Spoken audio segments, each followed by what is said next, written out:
Alright, one quick thing before we get into this episode. The movie we're watching today is known as the worst Godzilla movie of all time. But I like it, and I'm gonna defend it with my life. Granted, it's been a little while since I've seen it, but it can't be that bad, right?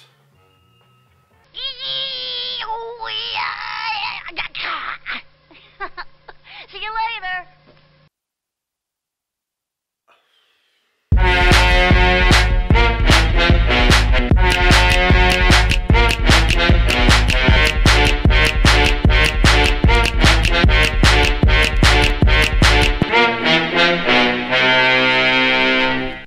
Alright, let's get this show on the road.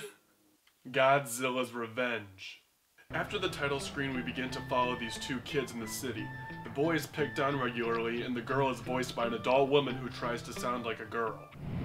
Gee, that's pretty exciting. We then meet the boy's dad and learn he won't be home until late, and we never really find out why. Anyways, our characters move on, and the boy goes to investigate an abandoned zone. You better not go in there. He then gets confronted by the bullies from earlier who steal something shiny from him. I won't do, you guys. Oh, you guys. Why does he talk like that? The boy ends up running away to his neighbors, who keeps his door key because his parents can't trust him with shit. The kid is finally home, and we see he has this weird device that supposedly communicates with Monster Island. Not only can he communicate with it, but apparently it takes him there, all with the power of imagination.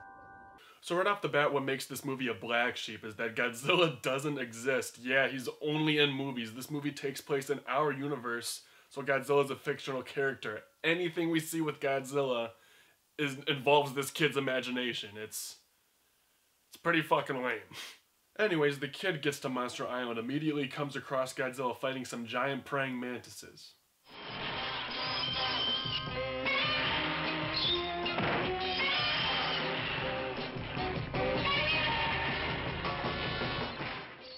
I love this shit. Just Godzilla beating the shit out of the poor animal. The mantises are defeated, and this is when we get to see monsters that are pretty rare in Godzilla movies, which is kinda cool. And hey, look, it's Anguirus. Remember when he gets fucked in Mechagodzilla? The boy follows Godzilla and is then ambushed by a giant bird. This is considered one of the worst Godzilla fights of all time because you can barely see anything happening. However, in my opinion, it's made up for with this scene.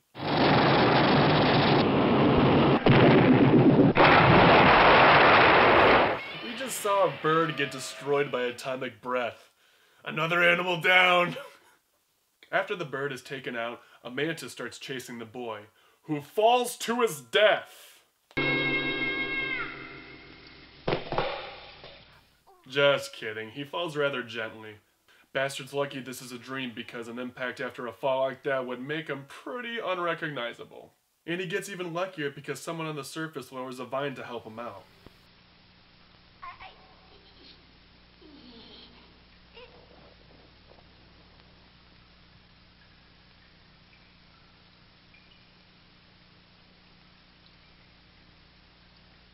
I guess I could fast forward, but whatever, fuck it. In the meantime, let's talk about how awesome Godzilla Jr. was in the last episode. And he's in this movie too. He looks... oh my god! I won't hurt you. You won't? No, don't be afraid. It talks? Look at this walking piece of shit. Well, you guessed it. This is Godzilla Jr. His official name is Minya, actually, and we immediately learn that a monster called Gabara constantly terrorizes him.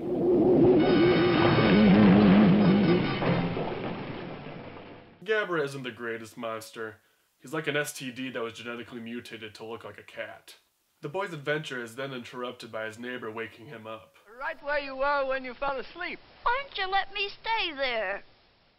How is this kid not thankful? He's about to get killed by an STD cat. The neighbor brings the news that the boy's mother will also be working late. So the boy exercises his angst by rummaging through industrial districts and happens to come across his bullies once again, and finds refuge in an abandoned building. While walking around and putting on dirty-ass headphones, he finds a wallet on the ground and...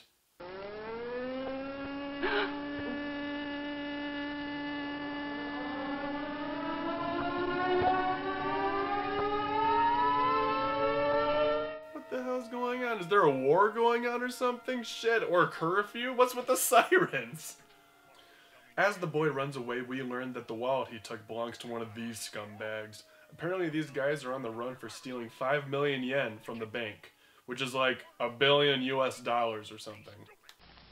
Well, what's the matter? You eat no meat at all. Thank you. That's good. Later on, the kid and his neighbor are having dinner when suddenly 2 construction workers break into the apartment. Our credentials. I'd like to talk to you a second, sir. Oh, they're just cops looking for the perps. Thank you much, sir. Let's go. Yeah. Support your local police. Support your local police.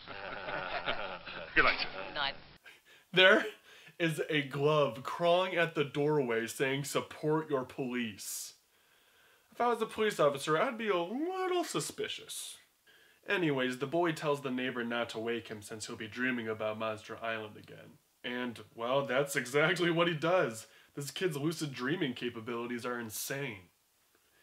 He meets up with the life-sized version of my second grade clay project and finds that Godzilla needs to kick the shit out of another animal, a giant lobster named Ebera.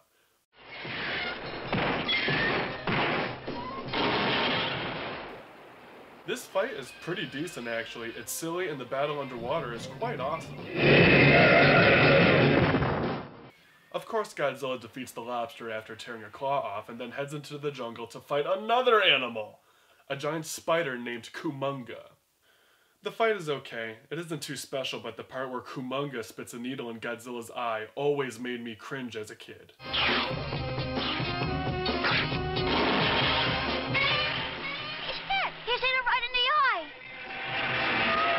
After a few atomic breaths, the spider is defeated, and we then learn this piece of shit Minya can actually grow on command and tries to confront Gabara.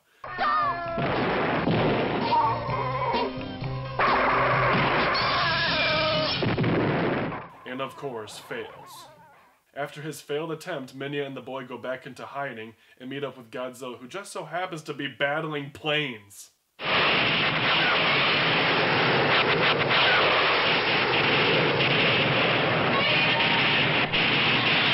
Now, if all of a sudden it seems like I'm rushing things, that's not me. This is how the movie is. Fight the lobster, fight the spider, fight the gonorrhea feline, planes.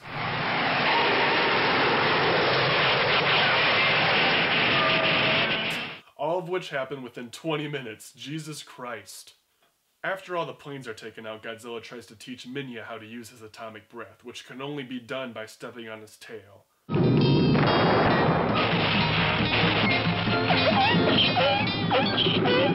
Aw, what a good dad. Things finally seem to be calming down when what the fuck? That is terrifying. Yeah, apparently the robbers followed the kid home to abduct him. And of course the neighbor isn't going to find out because he agreed to let the little shit do his lucid dreaming. The goons take the kid back to their hideout in the abandoned building and plan to use the kid as a hostage. After a few tears, he goes back into his dream.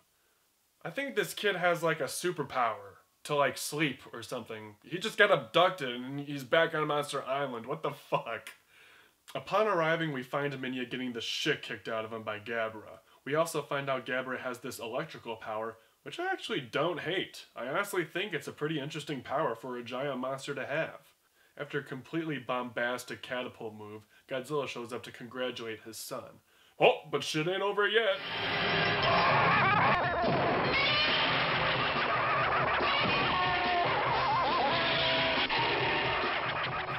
The fight between Godzilla and Gabara is decent enough. I love it when Godzilla pushes Minya back as if he's saying, "Fuck out of here, this bitch is mine."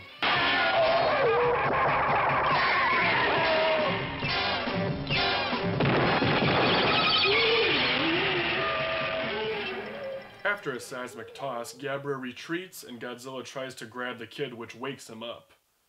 The goons take him away, but he's able to escape back into the building, and a chase for the boy ensues.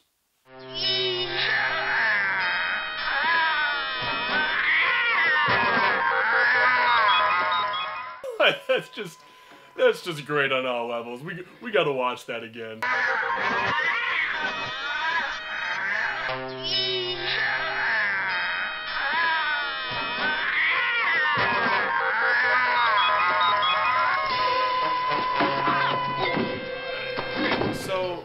Meanwhile, the car the perps were going to use actually belongs to the neighbor, who ends up finding the money and calls the cops.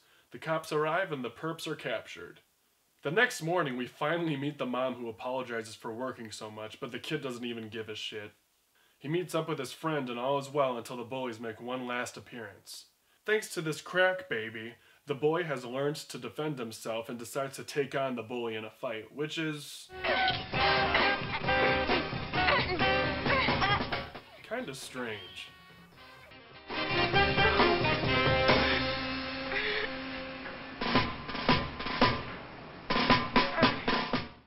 He then ends up winning over the gang by causing a painter to look like a jackass.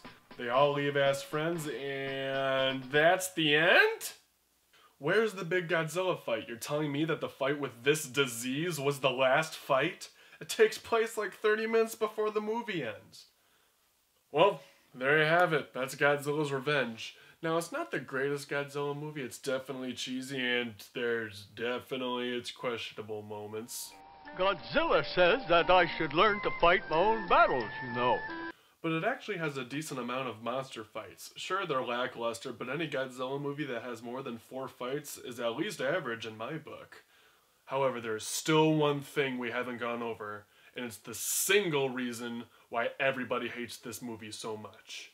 So yeah, all those fights I mentioned, pretty sweet. The only problem is that they are all taken from different movies. Yeah, this fight is from this movie, this fight is from this movie, this fight is from this movie, and this fight is from this movie. The only original fights are the one with this fucking STD. And it's not like in Godzilla vs. Megalon where they take minor scenes. No, they take the entire fight.